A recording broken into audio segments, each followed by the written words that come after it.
Hey, what is up guys? So welcome to my rank 1 Sylvanas guide. So first off, I want to show you guys a quick little clip of what this build can do during the late game. This build was technically modified against the composition, but for the most part it is overall a really strong build, and it's basically used against any map that has objectives where something pushes the lane. So for example, I'm talking about anything that has a boss golem or like the Tomb of the Spider Queen. Their infernal shrines, the battlefield will return to anything where there's like a boss or winning the objective gives you some type of NPC that pushes a lane. So for example, Blackheart's Bay would be a example where it would technically still work, but the objective technically isn't, and the objective is to get the coins and then have the cannons launch out, right?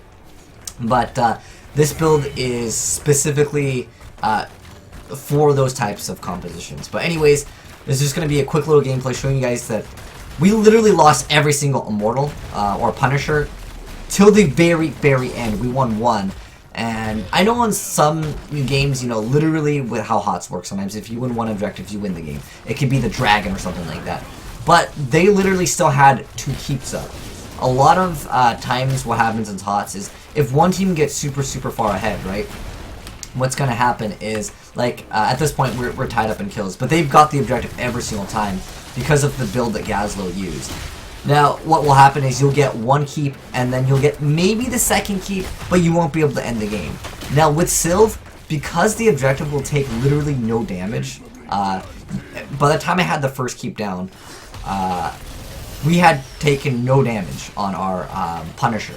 So that allowed the Punisher to kill this and, of course, secure victory in the game. You see that I had a bunch of siege damage, which generally Sylv will have. This is not a build where you're going to be able to 1v1 most heroes in the game.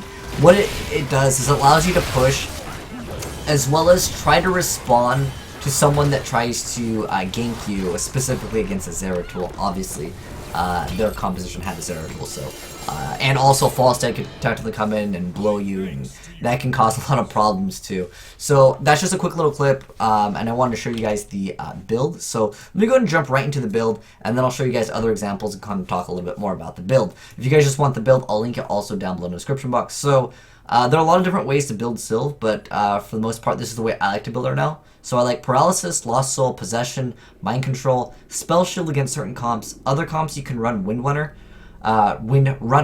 but Spell Shield is really effective against Zeratul, and anything that can burst. Falstad technically is, his little thing can proc over and over, so yeah, it could be something that can try to help you sustain a little bit more, because the problem with Wind Runner is if Falstad blows you after you already Haunting Wave out, or if Zeratul already teleports towards you, you're going to have a bad time. So Spell Shield is just much better. Cold Embrace as well as Dark Lady's Call. This doesn't have to be used, but against Zeratul or anything that can kind of disengage, you want to be able to make sure they go in as deep as possible. So I'm going to go ahead and show you guys another quick little clip, so I'm just going to end this. I just want to show you guys that quick little replay right there, because it shows you how the build can be successful when you are actually playing against, there's certain compositions, or it just allows you to lose the objective over and over and still win as long as you get just one of the objectives. You get super far ahead. So this one is going to be another example of Sylv being relatively good. Now again, there are certain maps, like I mentioned before, where the objective isn't necessarily something that pushes the lane, but if you get the boss on Blackheart's Bay, you can forego the chests, in fact, and they can maybe get something, but it's not going to really do anything when you have a Sylv that can win the lane. So in the very beginning, you'll see that I get Paralysis, and I'll talk a little bit more about this build. But in the very beginning, I get Paralysis, and it allows you to do this.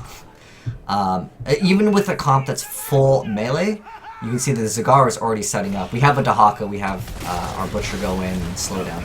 So with Sylv with Paralysis, level 1, you're able to, my holding down Q is going to stop this from working, and then my autos as well as, and my W can still like keep these at base. So you can see in the very beginning over here, hopefully, does the music still play? Okay, it's still kind of playing. So what we're able to do is we get 2 free towers down, And we honestly could have pushed more aggressive. Ideally, what you want to do is you want to get the fountain down level 1 as well. If you can get the fountain down, what that makes you able to do is you're able to play very aggressive against the Zagara, and you force her to kind of back out. There's another Zeratul against us this game, unfortunately. But for the most part, that is essentially what you can do in Sylv in the very beginning. You can play very, very, very aggressive. You 5-man, get that for free. Hopefully you can get the fountain as well. But those are just 2 excellent examples of what you can do as Sylv. So now that that's there, let me go ahead and click on Sylv so I can grab Sylv. Okay.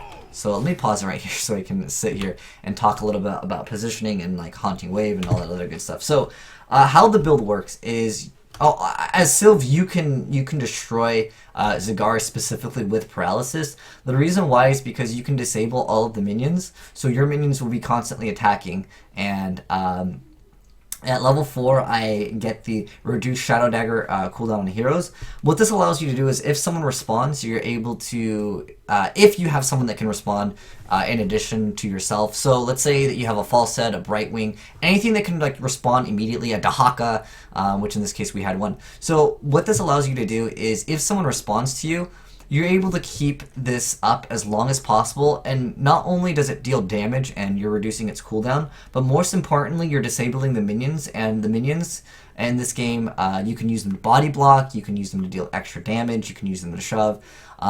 It just allows you to be more versatile, and then once you hit 16, it makes them vulnerable, and if you're hitting just 4 targets with it, you can pretty much keep it up about 50% of the time. If you're hitting all the targets, and if, in addition to that, if you get freaking Lost Vikings or something against you, then you can keep it up almost at 100% of the time. So that means all of your opponents take 25% less, 25% more damage. This is for 2 seconds, so you're able to keep that up a lot longer. So very good stuff indeed to reduce the cooldown. Then at 7, it depends what I'm going against. If I want a 1v1, like if I'm against Illidan and I'm disabling the minions, I can sit in the lane and I can explode all of those minions. It helps you combat Illidan, but it will not let you officially like 1v1 and be able to destroy him. You used to be able to 1v1 Illidan, but after this last patch, no way. Now, these are comp dependent, and also against whatever you're playing against. Last game I got Mind Control against the Zeratul. Generally against Zeratul's, I prefer Mind Control because he can still burst you relatively fast, especially if he goes the ult where he's just going to auto you. So I prefer to let him get his ult first, then I react to it. Sonya could be another one of those heroes where if she goes in on you relatively hard, you could just be like, okay, I'll let you walk right into the turrets and stuff like that. Generally, Sonya's won't build that. She got Warpaint level 1.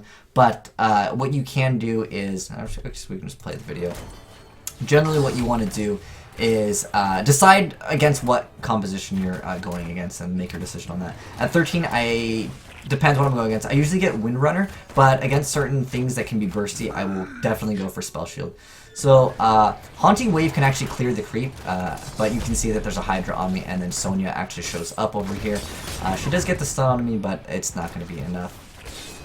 She should have body blocked a little bit harder. She could have, I don't know if she had the Fury, but she can initiate with a body block, then a stun to stop my Haunting Wave. That's generally what you want to do, is let the Sylv use her Windrunner, or I'm sorry, Haunting Wave, and then what you want to do is immediately stun her, or give it a second, then stun her, so she can't hit E again.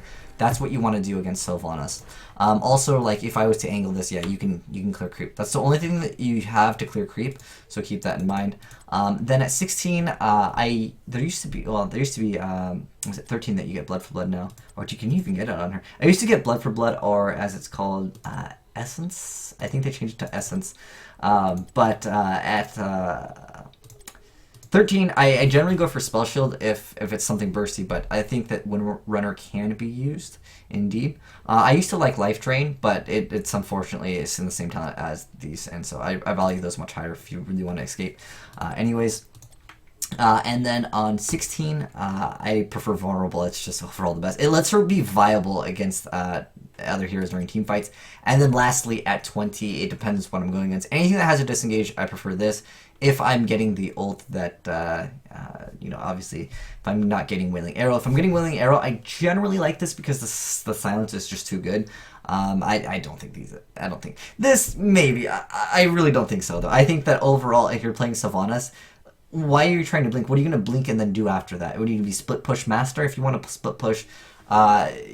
I still think that these are the options for Sylv. At least that's how I see it. But anyways, I hope this helps some of you guys out play Sylvanas. If you guys have any suggestions, I would love to hear them. But hopefully those examples helped you guys out. If this helped you guys out, or if you have any more suggestions for this build, let me know, because this is the build that I personally have been playing and I enjoy quite a bit.